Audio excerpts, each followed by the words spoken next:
sometimes you think you found it, but you may start a new chapter in your life and you have to find something else. And the way I always say it is, if I think I've truly found it, I can go to my maker because I think that we're always growing, learning, getting better. And sometimes the things that we learn when we all of a sudden turn around and oops, there we are, we might not like that person that much. So we have some more inner work to do. Find it. That's all I really have to say. I That's love why it. I have guests on my show so they can help me find it. Okay? Let's just get real here. I And love Scott you, was Debbie. one of them. That's And right. Steve And and Rex and every one Rick. of these guys have been All on of your you Find guys It. have All of helped them. me find it. Thank you. Yep, that's She's been right. finding it. And I'm honored to be her producer. I'm very honored for that, Debbie. Thank you. Thank you. I appreciate you too. Mr. Schilling, which is the last of the pack to be on the Finding Show last Yeah, week. That's right. Finally. Yes. No, it was awesome. It was a We blast. did have It was fun. great. That was a great show. Yeah. The Best for last. Best for last. what came to me on this is, I mean, all the stuff everybody said is extremely accurate. Obviously, you're there, but what popped into my intuition was taking the role as the observer when you go somewhere, and as opposed to being the active participant, is actually being outside yourself and observing the situation. Mm-hmm. And I found myself this week, actually a couple times already, where I don't know how fully I was the active participant in it as much as I was observing what was going on, going, holy cow, I don't think I'm in this for what I originally thought I was supposed to be in this for. I think I'm in this because I'm supposed to be learning something, or there's a knowledge gap that's being filled, or there's just something else here. It just felt completely different. So I think a big part of this is really understanding, and I just finished up another call talking about this. And that sucks what now? The premise really is two things. God's plan and timing is perfect, and all things work together for my good. And when you put those things together, it answers the second answers the first, because it doesn't matter what the plan and timing is, because all things work together for your good. So it works in unison to take you there. So for me, again, there were some situations where I thought I kind of had it figured out. And all of a sudden I went, oh crud, I don't think I've got it figured out. I think that there's something bigger and broader happening here. And what was interesting about it is this call that I just came off of to come to the show was a gentleman that I met on a project about a year and a half ago, and really good guy, really cooking, really doing all sorts of stuff. We hadn't really talked in about a year and a half. I saw him on a call today. I reached out and said, can we talk later today? And all of a sudden he starts giving me, he goes, this is why we met a year and a half ago, what we were talking about today. And had no clue that that's why we were reconnecting. So again, I think a big part of it is being your authentic self, living your life, doing the things, having childlike wonder, continuing to want to learn, putting yourself in positions that may be uncomfortable or may be different than you thought they were, and then really absorb the experience that comes along with it. I'm still kind of blown away by the call I just had just before we started the show here. Very seriously. Wow. Awesome. Wow. Well, people do forget how the whole thing of when things are going sour. Guess what? You are there too. You know what I mean? Like, people are like, the common denominator is, if everywhere you go, if there's trouble there and there wasn't trouble before, you might want to figure that one out too. Exactly. I like it. General Rex. Yes, Mr. Rexter. I'm just laughing because I just remember how he was before the show. You know, He was very friendly. it occurred to me, you know, that if hello, life on your terms, the ancient mystics, you know, when you think about meditation and you think about why would people say give up everything and live an austere life and give your money away and give your things away and live as close to nature as possible, eat, sleep, meditate, and you do your sadhana or do your service and live that life. Why would they ever encourage anyone to do that? And the basic answer is to discover who you are when you're not distracted. And we live in a culture here in the United States as well as around the world that says the grass is greener on the other side.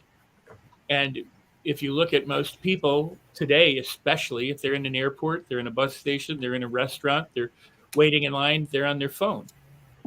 People aren't used to being with themselves by themselves because they don't feel fulfilled in and of themselves. They don't know who they are, so they use a phone and they use any or all means to distract themselves, whether it's media, whether it's politics, whether it's religion, whether it's other people, whether it's things.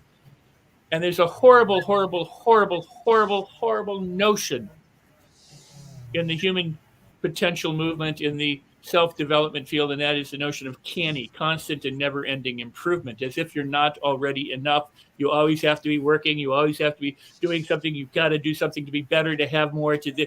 And while it's a useful premise to say, okay, I'd like to improve myself, there's a time in which you have to also accept yourself. Mm. And that's what gets missed. In other words, they've got you chasing the car, the plane, the house, the girlfriend, the boyfriend, the whatever, in order to become something that you aren't current.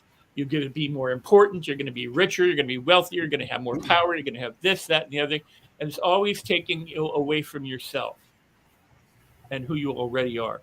This is why I constantly say that for so many people, the solution to their problem is their problem, because they think only this will save me. If I get that, if I get this, if I do this, if I do that, then everything will be okay. It's okay right now is what people need to learn. If wherever you go, there you are, or there you are, wherever you go, who are you left with? And you're either filled and fulfilled or you're not. And so if you're not, yes, work on yourself, but get fulfilled and enjoy the journey and stop the constant struggle to be something that you aren't. Accept who you are and live fully and celebrate everything. Because what other choice do you have? Dog shit or diamond? I still have it as cheese, but that's okay. You have it in cheese. Yeah. Yeah. That's Yeah, really good. I plan to fix that someday, I promise. That's really good, Rex. I like And this is why I consider Rex one of my top mentors. He's just amazing. I mean, he just, he's not here to give you woo-woo and fill your head with. He wants you to use what God's given you. Whatever you have right now is what you need to have. And he's just such a blessing and a gift to everybody. And I just thank him for every Tuesday being here with us. Well, and thank you kindly for that. But may I also say that the notion, Edward Deming and the constant never-ending improvement and all the different things have led to why nothing is ever okay right now. It always has to be fixed. So put it out with all the glitches and then repair it as it goes along after the people have spent their money. I mean, it is infiltrated business, it's infiltrated politics, it's infiltrated religion, it's infiltrated people, and there's a time and place where you go, you know what? Let's make something really cool. First off, accept who you are and understand you're really cool, and then go from there. In other words, start with the premise that everything's okay as opposed to everything's screwed. Yeah, we started saying done is the new perfect. Yeah. I mean, just get something out there. You can always perfect it after the fact, as opposed to trying to micromanage and micro-manufacture everything. Just take the action, take the step. A great, I'm trying to think where I saw it the other day, but when it's cloudy, when you can't see anything, take the first step, because you typically can now see the second step for the first time. You couldn't see it before. Right. So just take the step and then go from there, and take the step and go from there. keep on moving.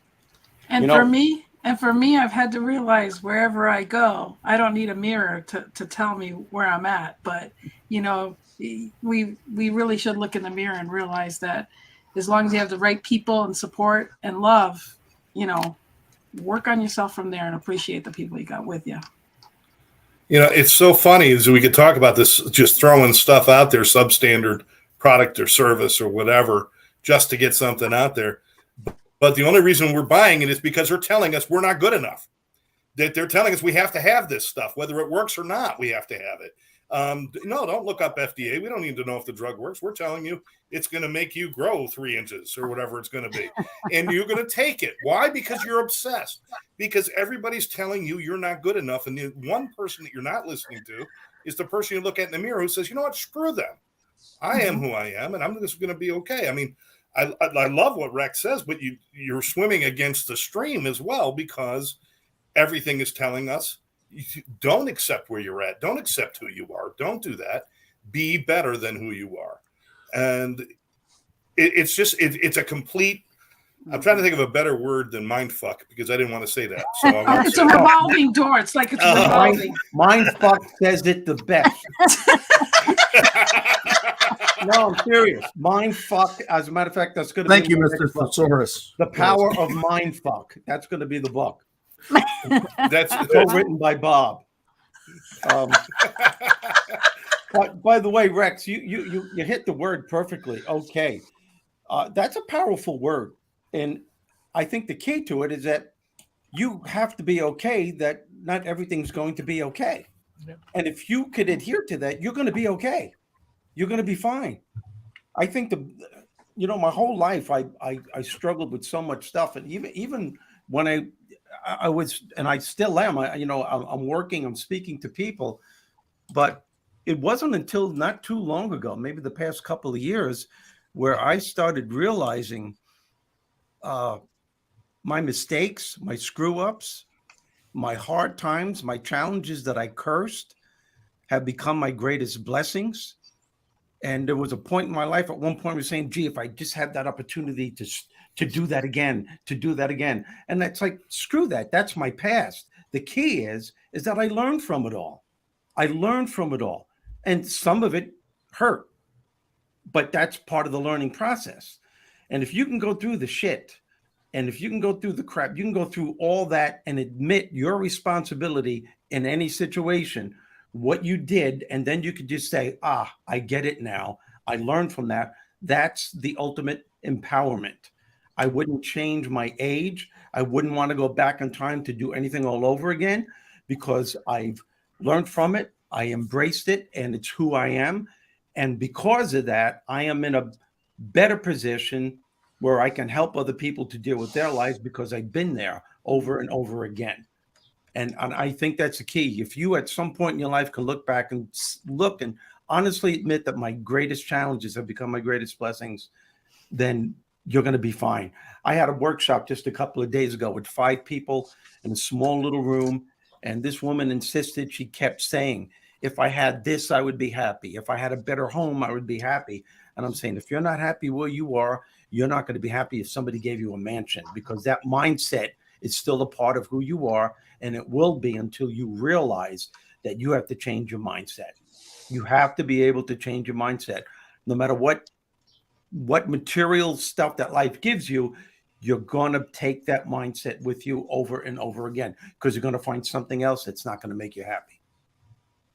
Yes. Yeah, absolutely. Can I add to this? Because Absolutely. No. so, but I mean, first off, just in the material world, iPhone 13 came out, then 14 comes out. How often do you need to put out a new phone? Mm-hmm. And if you have the 12, why do you need the 13? Now you need the 14. Now then the 15 will come. In other words, it's just a way of parting. It's keeping you distracted. It's parting you from stuff. They're going to be those early adopters who have to take everything and blah, blah, blah, blah, blah. The difficulty for us is that we are so conditioned to think conditions should be other than what they are, instead of what they are is perfect.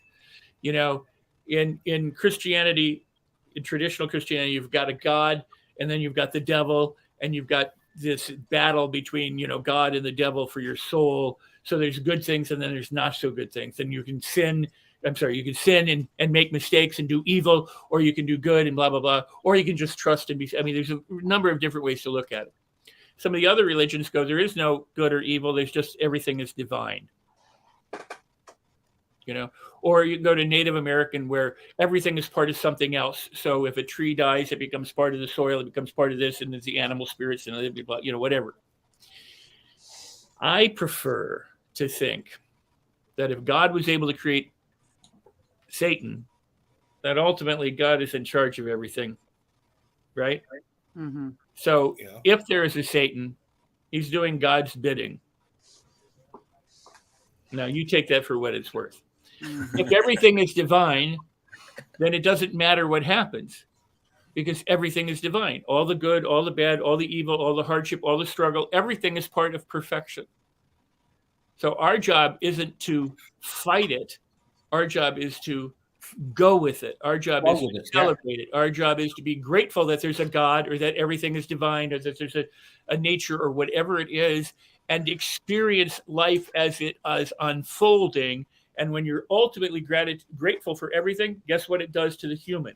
It opens up everything that the human has that normally would be like this, to be able to see the good in everything. And when you can see the good in everything, nothing is a problem. Doesn't mean that there aren't situations that people, navigate through, but how you navigate through them is determined by what you're able to see or not see, what you're able to feel and experience or not feel or experience. And too many people focus on all the stuff that they call crap, and all of their problems, and all of the solutions to their problems, and all the things that they don't have, and all the things that they want, and they miss being who they are this moment, and they are perfect.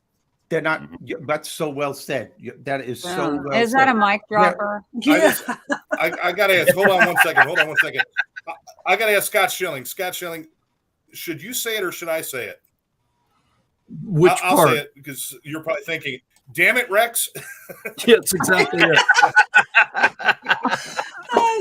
Another one of Methodism, yeah. That sucks. Now what? So Rex, I want to say something I don't agree with, because this is something I was raised with. Because being raised in the Jewish faith, there is no Satan. Yes, so true. Which is why it becomes amusing when people say, "Well, the devil made you do it." It's like, who's the damn devil? So that's what I bring. But the thing I want to speak to, though, pick to be the devil. right? But no, but what I want to speak to, though, is something that Scott said earlier, a little bit earlier about, stop listening to the other voices of the other people and listen to the one inside. This is the problem. Most of us aren't listening to our own voices. We're listening to the voices we heard when we were kids. They're still going on in our heads. The tapes we keep playing. As what Steve was saying, you got to do the work in the sense of you got to clear out the crap that we're running inside. I work in relationships, but I work mostly in relationship with ourselves, because frankly, I've been in this journey for a long time myself, and most of it was clearing out the clutter, for want of a better word, of voices that I've been running since I was a kid. Clutter. Say what? Clutter, yes, clutter is an English word. And that's the thing, is God that is the devil. When we realize, because a lot of times our relationship choices are based upon what we were raised with. We don't realize, we look back and go, hang on a second, that reminds me of my mum or my dad or my parents' relationship. Those are the tapes we keep running. So the key thing is, when you do start listening to your own voice, check to make sure it is your own voice, not the voice of your parents, siblings, whatever. Because 99% of the time, they're not steering you right. Go deep in that. Let me ask you a question. One more thing I'll throw in there, because this thing is that I've been on for a long time. I've been on the spiritual path for many years. We've been trained, educated, informed, taught by most religious systems that God is some deity outside of us. Now, this is my belief. It may not be true for the rest of the panel, but my belief is that God isn't out there, that God's in here. Yep. If God is in here, first of all, God doesn't make junk. Secondly, if God is in here, it means God's in every one of us. If that's the case, so what ifs? If God is inside of each one of us, then that means God is in every one of us. Then nobody is imperfect, because we're all spirit, we're all God. And we just wear different outfits. Yeah. Not only are we all perfect, all situations are perfect. 9/11 was perfect. Exactly. The Holocaust was perfect. Why? Because what the human condition did. You take 9/11. You can say, well, how could that be perfect? You know, thousands of people died. But look at the people that went into the rubble and sacrificed their lives to save people. That's perfection. That's part of the perfection. Look what Viktor Frankl did, who was a prisoner of war in Auschwitz. And he wrote a book, you know, Man's Search for Meaning, where he says everything can be taken from a man except for one thing, one's attitude, one's ability to choose one's own way. If you read that book, you could learn so much from that, and you could see the blessing within that tragedy. And the Holocaust is a tragedy. So what it does, life is a test. It tests us. What perspective are you going to look at it from? You know, like a lot of people say, my brother Michael passed away and he died in a war that he shouldn't have even been in. But if you talk to him, he would say, I don't look at it that way. I was look at that I'm 100% disabled. I could have blamed the country, could have blamed my war, but I decided to say I'm set with a whole lot of choices now. What can I do from this point on? Who and what can I become to be the best person that I can be in the condition that I'm in? What do I have to do to focus on what's working rather than fixating on what isn't working?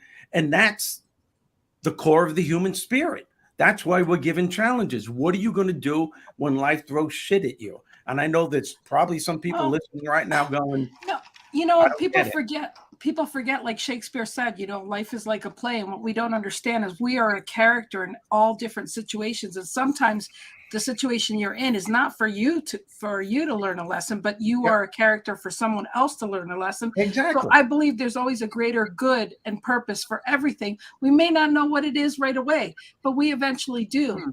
And that's the thing about being on the bright side of everything.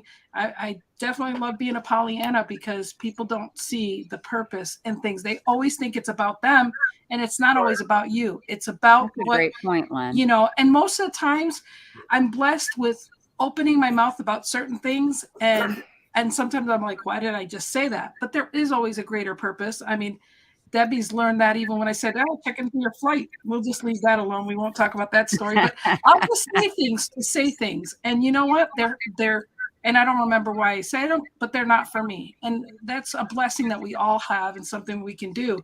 And when we lean into that and do that anyways, it's amazing the miracles and the things that are right in front of us that we just ignore and not see. Every day there's miracles and blessings and bright sides and good things. And yet, you know, you rather turn on the news. So anyways. And let's just remember Barry's wise words. God doesn't make junk. That's right. He don't make junk. That's right. And also, we're all perfect. Just so we all are aware that we're all here perfect. Okay. I got welcome. I already knew that. Well, you know, I really think the world and everything is like a puzzle, and it's all been cut out. And we are to be here to put everything back together, you know, to find the connections, to make the pieces, to make, you know, because for some reason we all feel like we're not whole. So we got to find these pieces to put together, you know? And so. Right. I've said it several times, and I agree, and I fully believe that everything has a purpose. It's not my job to know what their purpose is. It's my job to figure out what my purpose is and to do what I do. That's my job.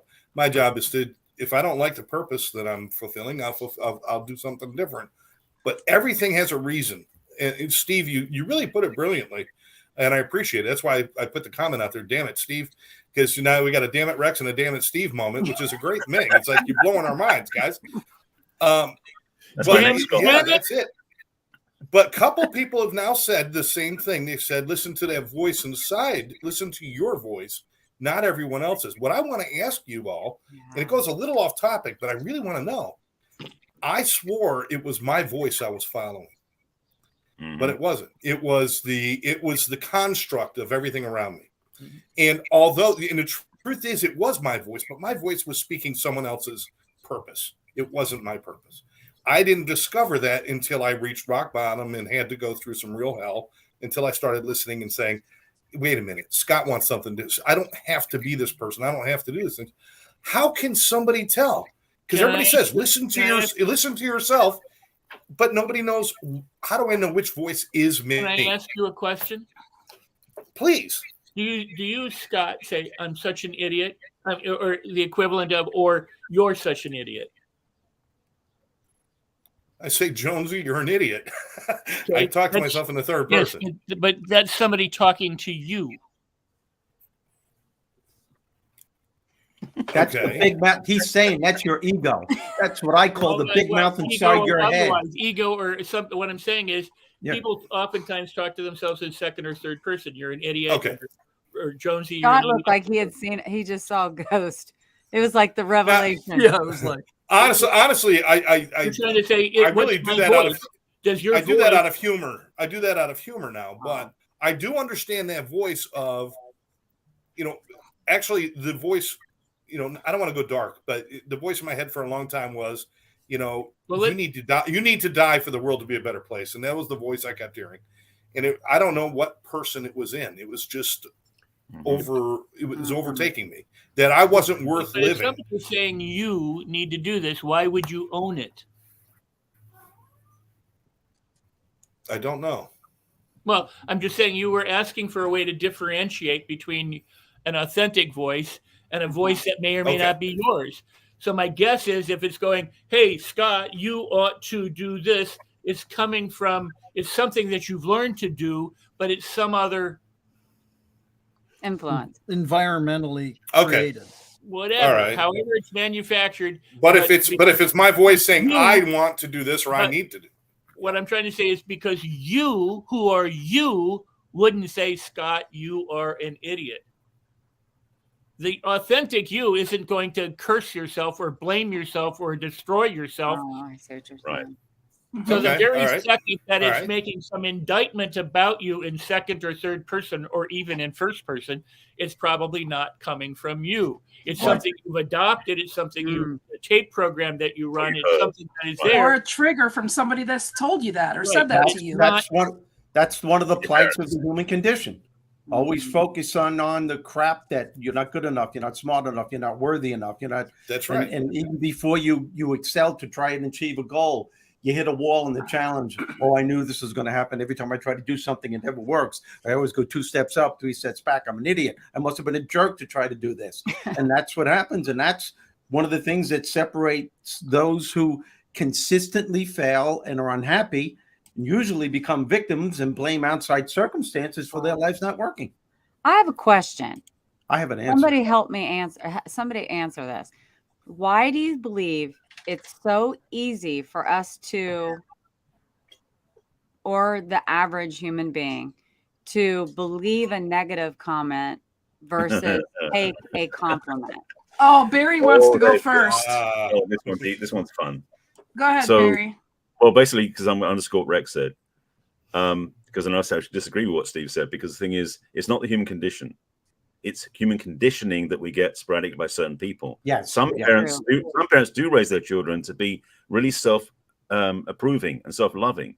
Not many, but several do. So it's not a guarantee. If you're a human, you're going to have to deal with it. That's one thing. Second thing is the tendency. If you've ever read books by David Hawkins, who wrote Power versus Force, The I versus I, all these different books, if you find the books, read them. He talks about the difference of energy. We are in a negatively tuned, negatively flavored environment. It's the way the world is. But the thing is, our positive energy outweighs negativity by magnitudes. I actually was in a room with him once. He did a lecture years ago now. And he did this thing where he did muscle testing with his assistant. So basically said, okay, all the negative energy in the room, send it to the person on stage, and you can put the arm down very easily. Now the positive energy can hold the arm up. He actually said that basically the equivalent energy of positive people, if you get like 1,000 people together who are positive, it counterbalances 400,000 negative thoughts. Wow. So positivity is more powerful, but we are in a negative environment, so it means you've got to keep working on being positive. We tend to, again, like I was saying before, with the media, the news, or the products, they keep promoting how we are not good enough because we don't have that thing. We start believing it. The reality is that when a baby's born, it doesn't come out going, oh crap, I'm in the world now, it sucks. No, most babies are smiling and happy because they haven't been programmed yet. So if we raise children from that point forward, only reinforcing positive, giving obviously, don't touch hot stove, smart things as well. But if we start encouraging kids from very young age with positive affirmations, teaching them how to look at themselves through a good lens, they can become amazing beings. But unfortunately, we don't do that very often. Mm-hmm. That's because their parents were conditioned to think another way. Before that, break that cycle. Break that That's right. cycle. I Could haven't very heard well from. be, but a big part of it, I think, too, is expectations. We've got so much in the world right now that are throwing negative expectations, and people are unfortunately believing it. And again, we talked about this on your show, Debbie, about critical thinking and holding knowledge, learning knowledge, and doing it versus seeking it out somewhere. And of course, everything on the internet is true. It wouldn't be written there if it wasn't true. And everything in the media is true because it wouldn't be broadcast unless it was true. And so is AI. Well, exactly. And AI and everything else. And so we, unfortunately, a less than positive set of expectations get cast about, but also get adopted by some. And it goes into that spiral sometimes where, again, there's yin and yang and everything. There's an equal amount or more of positivity. It exists. It's which one are you just going to choose to associate with? What are you going to choose to believe in? What are you going to do? Whatever. And so again, to me, it's those things that you believe at a foundational level that, and again, if you go back into, as we know, all things work together for the good of those who love him and are called to his purpose. If that thought is something that becomes foundational to you, it doesn't say everything's going to be good, but it says no matter what they are, it's going to work toward your favor. And when you adopt that becomes to me a much better operating system to go from. This is such an important point, and this is I mean, I say if you consider something a problem, it's a problem. If you consider something a blessing, it's a blessing. Celebrate everything. Henry Ford said, if you think you can or you think you can't, you're correct. If everything works together for good, it means everything works together for good. And what I have difficulty expressing cohesively enough so that people can understand it is that everything that happens, whatever we label it as, good or bad or right or wrong, if a volcano erupts tomorrow, if it erupted on Mars, there's nobody there to complain about it. We would see it go, oh shit, there's a volcano on Mars because we're humans and that's what we do. But the point is, it's just an event. There's nothing good or bad or positive or negative about it. As far as I'm concerned, we're alive to the extent that we are aware that we're alive, whether we're here millions of years or just one life, it doesn't matter. Millions of lives, just one life, it doesn't matter. We're here. Therefore, everything is a gift to us. Everything is a gift to us, and everything works together for good because everything is good no matter what we judge it as. What Steve was saying about the Holocaust or 9/11 and all those kinds of things. Yes, there are egregious things that happen to people, but the point is that it's a gift. The problem that we have is that we don't understand that the ability to express ourselves negatively and judge ourselves is a gift. The ability to praise ourselves and to uplift ourselves is a gift. We have a gift, and we may not use it as a gift. We may use it as, like a crutch is designed to help you get along until you can do it by yourself. So some of us have become reliant on negative expression, and others become reliant on positive. What you were saying, and what Barry said so beautifully too, is not everybody is conditioned the same. And so there are children who grow up according to the same way there are rich people and their children, those children who don't become alcoholic dependents on wealth and because they have no challenges, but those who are productive children of wealthy people oftentimes have no money worries because they don't worry where the money comes from because they've been brought up in money, with money being part of their abundance programming. So when it comes time to do stuff, they go, we'll find the money. It's not a big deal. It's out there. We'll just have to tap into it. Where other people are going, I don't know how to make $1. I don't know what to do next. Yeah. That mindset that we have that something's wrong or that there's more negativity than there is positivity, it's not positive or negative. Yep. But it is a gift. And you and I and all of us get to experience it. And then we get to experience it however we're thinking about it. Some people look at it as a gift. Some look at it as a curse. Yeah. And it all depends on how you relate to what is happening to you. And this is a People are- reminder why we people have are the con- show. Yeah, Yeah. people are confronted with a challenge, and some people look at it and say, "Okay, and this didn't work. Now I got to go. I'll do it this way, and I'll do it that way." And some people make challenging situations worse than it has to be by their inner dialogue. It's that some people call it negative self-talk. I call it self-curse talk, because you're casting a spell on your life. Well, it's like the person who goes to jail and goes, at least I had 3 square meals and a bed. Yeah. And the other person is going, whoa, I'm prohibited from going anywhere, doing anything I want. It's How you Respect. perceive. That's why as we all see it here. That's Right, exactly. the purpose of the show, which is great. Go ahead, Scott. Rex, I know the lawnmower keeps going back and forth. It's like, I don't know. You're in a The spaceship. the sun's going down. They're still He's working on not my lawn. here. He's on the spaceship. You might got as well tell them, Scott. I got like 6 guys with mowers and blowers and everything else out there. it's the rocket boosters. I just wanted to say, Rex, be careful about that volcano on Mars talk, because we are conditioned in Florida that when you start talking about something like that, we go buy up all the toilet paper and water in the stores, and then Exactly. So don't tell anybody down in Well, Florida. not only that, but you transfer all your immigrants to another state. That's Ooh. No, this is a whole other show. So that you have more toilet paper and all the things that they can't get from you. Yeah, exactly. that was Mr. DeSantis. God bless his soul. Oh my God. Yeah, God Listen, needs we only got time for a nice go around here, to kind of put a nice bow on this. I love these kind of topics.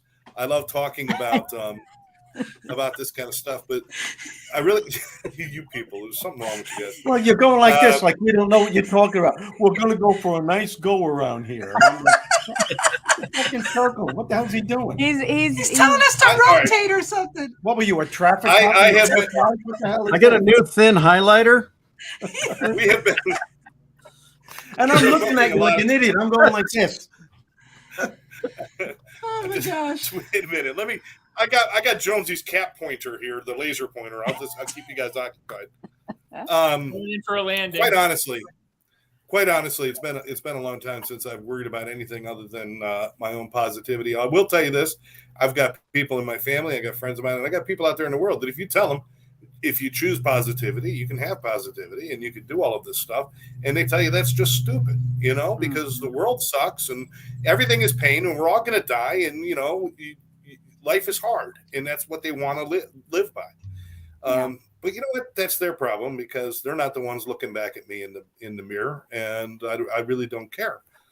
I just want to say this is that if you are dissatisfied, if you are looking for somebody to blame, please don't walk past that mirror. Stop, look there. You don't have to look any further.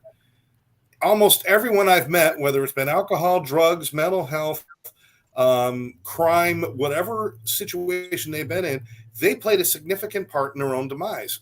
And they spend so much time looking for somebody else to blame that they never get to fix their own problems.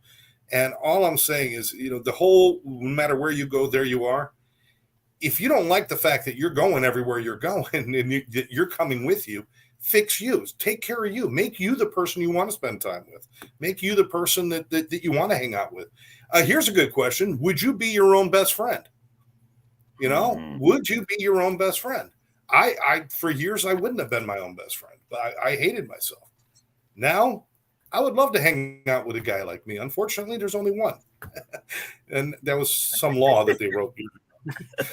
But I just, I love all of you, the comments and everything you guys put out there, and you gave us a lot to think about. But like I said, I think it really comes down to stop running from you and start dealing with you in one way or another. Whether you decide your life is going to suck, then you know what? Sign off on it. Sign the contract. Say my life is going to suck, and just be done with it. Read half of Scott's book. Life sucks. That's it. Just read that little piece of the book. Don't read the rest.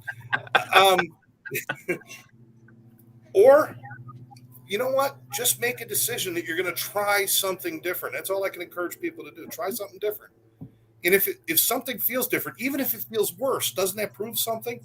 That if you change what you're doing, then your life might change too? So I just want to throw that out there for everybody, and let's go around for some last thoughts here. We'll go with Barry Man. Oh, goody. Goody. One of the challenges, and I talk about this with my work, this is something I learned from Lisa Nichols. Talks about how relationships sometimes are like gifts wrapped in sandpaper. Some relationships you have in your life doesn't mean romantic relationships, but any relationships, parents, siblings, children, ex-partners, bosses, can feel like that. The choice becomes, though, do you sit there and get a rash, or do you choose to take some distance and work things out? Because the challenge for most of us is we don't realize, and this is the thing about choice, we don't choose to remove ourselves from things that don't work. We just sit there and complain about them. It means what Rex's point was. The point is that we can actually say, you know what? Let me step back a bit and let me see if I can respond from that place. Because first of all, we can regroup. Secondly, we've got time to breathe. And third, we might see things a little differently if we step back further. And you know, Barry, being that the topic was no matter where you go, there you are. If people keep mentioning about having a rash or something, it might be you. Look in the mirror. Sorry, couldn't help myself. I'm talking about the sandpaper, not about something else. You got your own mind. Hey, but sandpaper make you raw, so we won't even go there. Anyways, moving right along. Moving right along. I'm sorry. You got the pity shake from Two Hips. I love it. Like, oh my goodness. Anyway, let's see, where do we go with all this now? You know, I think that, you know, what Barry was saying about choice becomes a pretty amazing thing. Everything starts with a decision. Decision comes from the word decidere, to cut off, to eliminate another choice. And I think if you start eliminating choices that don't make you happy, don't make you fulfilled, don't, you know, give you the opportunity to do those things. Like I said, in the last few days, especially, things that I thought were happening for certain reasons, I've come to see as, and they still might be, by the way, because it's not complete, but I also see the other opportunities in the same situation. And so now at least I'm aware that there could be other choices. I'm aware that I could go in other directions with what's going on. And I think that becomes and I kind of did it. I got so wrapped up in the excitement of what was going on that you go, oh, I must be going in a certain direction with this. It's the only way that it can be, until you slow down for a second and go, wait a second, this has got many different arteries to it. This could go over right. Oh. And so sometimes, you know, again, it happens to all of us. Mm-hmm. It's just, what is the thing that gives you that pregnant pause to sit and look at what other possibilities might exist, you know? And I think the more you do that, the better off you're going to be, quite frankly. And I want to say quickly to Barry, thank you for being here. Okay. Thanks, Barry. Oh, he was peace out. What happened? Yeah, he had to go. He didn't like Rex's last answer. Seriously. See ya. No. Wait a minute. He left while you were talking, Scott. I got to blame Rex for that one. Well, because I was still talking. Yeah. So I could do that. He inboxed us all privately and said he had to leave. Anyways, Miss Debbie. Oh, okay. Well, no matter where you go, there you are. So where are you going? That's it. I mean, when we self-reflect and we do the inner work, you don't like where you are or where you've been or where you're going, change your directory. No matter where you are, where you go, there you are. Where are you going? Love it. That's all I got. Mr. Rizzo. What? Love it, Debbie. Oh. This conversation has gone in so many different directions, so I'm going to segue into part of what we were discussing. One of the most profound things that I've ever read, and I was surprised when I read it, was in the book The Road Less Traveled by Scott Peck. The first sentence in the book, I bought this years ago. The first sentence in the book he says, life is difficult. And I just looked at it. First of all, part of me said, I know that, asshole. That's why I bought the book. Or like a little elf here. Archie is with us. Look at this what week. James here. This guy's a philosopher. But as I'm reading the book, I'm realizing most part of that book is letting you know, once we could admit to ourselves, and I think this is part of the problem with us humans, is that we have these preconceived ideas that life is always supposed to go our way. You know, but so what he meant by that, just know from the get-go that life is going to be difficult. You're going to be confronted with challenges.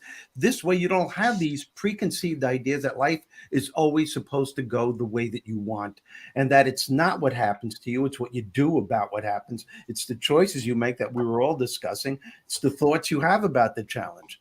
You can turn those obstacles into opportunities just by changing the way that you think. So life is difficult, absolutely, but it's also beautiful. But if you can embrace the fact, and I think we need to teach our children this too. I think too many parents sugarcoat their kids that, you know, if you do this, this will happen to you and you're going to get this. You got to tell your kids, life is beautiful, but it's difficult. You're going to be hit with stuff, unexpected stuff that will knock you off your feet. Are you going to get up or are you going to lay there? That's the thing. That's the truth. It is, as Scott was saying, and even Rex said it, it's based on choices. Our whole life is based on the choices that we make. And for every choice that we make, whether it's made consciously or unconsciously, there's always a consequence. Always. Steve, I love that. You know, we forget that sometimes we need to be broken to be the person that we are tended to be. And Exactly. and that's the blessing in like a prize, you know, like Cracker Jack's box. You open them up and there's a surprise in there. Sometimes you got to be, you know, crack it to be surprised, to, you know. I was thinking of you, Schilling, Two Hips, what you said on the show. You were, you know, a kicker headed for the NFL, Yeah. and you got broken, and you had to, you know, you realized who you were and who you didn't want to be in that moment. Yes. That just made me think about that. You guys need to go to YouTube and find Debbie's name and Scott's name and go That was check a out that great interview. show. I really enjoyed that. Absolutely. And Mr. Rex Sykes. Wow. Well, so many people have said so many marvelous and wonderful things tonight, as they do in each show, but it's been a blessing to be here. You know, if God is omniscient, omnipresent, and what else? Future. Huh? Anybody know? What? What are the O's attributed to God? Alpha Omega. Omnipotent. Omniscient. Yeah. Omnipresent. Okay. Well, what does omnipresent mean? It means everywhere at once, right? Yeah. So if God is everywhere at once, there's no place that isn't God. So there's no person that isn't God, and there's no situation that isn't God, and there's no table that isn't God, because God is everywhere. Or energy is everywhere. You can use whatever words you want to do. But the point being is it's all God. It's all divine. It's all good. Now, we don't understand it that way. And as people on this planet living this existence, you hear these phrases like toxic positivity. You know, you're dripping with positivity and positive thinking doesn't work and blah, blah, blah, blah, blah, blah, blah. Yeah. But here's the thing. People don't like people who are overly positive in many cases, because people who are overly positive in many cases tell people, just be positive. True. Yeah. Right? And if you're telling people what they ought to do, you're missing the point. You have to be the change you want to see in the world. You can't, you got to meet people where they are. If they're suffering with whatever they're suffering, if they say, I can't see my way through this, they can't see their way through it. Right. Just saying, think positive and change your mind and do that doesn't help them. Nope. Show them, demonstrate to them, be with them, meet them where they are. You know, now if somebody's in quicksand, you don't jump into the quicksand to save them, because that would be stupid. Mm-hmm. So you don't have to go into the the quagmire, into the negativity, into the moroseness or whatever it is in order to, but you need to meet them somewhere and go, let's journey together, and don't go any faster than they're able to go. Because if you're trying to drag them to positivity, they're going to fight you all the way, just as if you're trying to drag your dog or your horse or your kid somewhere. Throw them a rope. So you hand them something that they can grab onto. You know, the old saying, God sent a helicopter, he sent a boat, he sent you know. But the point is that If you live by this, I have two rules, and they're not mine, but I adopted them and put them together. And one is the Hippocratic oath. First, do no harm. So seek to do no harm to anybody. That means don't insult them, don't hurt them, don't harm them, don't be toxically positive, whatever. And then seek to do good, seek to serve others, seek to add compassion and add to other people in ways of value. So if you're not harming them and you are helping them, you're probably doing okay. So meet them where they are, because not everybody can see where you are. They don't get where we are. They don't get where that person is or this person is, because they're dealing with life's issues and they don't have this training and they don't have this know-how. So just talking about it isn't the key.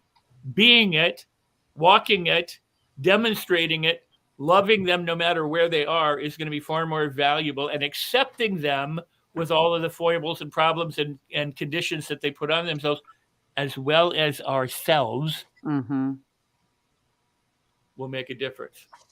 I love that. We've ran out of time, you guys. That was beautiful. That was beautiful. Very Scott, good. anything you want to say before I hit the Just cut off? Say something negative. No, we're sick of this positive shit. All right, this show sucked. Yeah, and No, I want to thank Debbie, Scott, obviously Rex, Steve. Thank you. It's great to see you again, brother. Hope we see you a little bit more. But I'm glad that you're busy and doing your work and God's work, man. I appreciate you. And as always, Lynn, we all love you and thank you for putting this all together for us. But nice. Anyway, everybody out there, please, just remember, get up tomorrow, do one thing nice for somebody else, two things nice for yourself. You never have a bad day. All right. Yeah. That's right. Yeah, love you guys. Do me a favor, Scott. Don't tell me what to do, okay? That was for everybody but Steve. I should have put that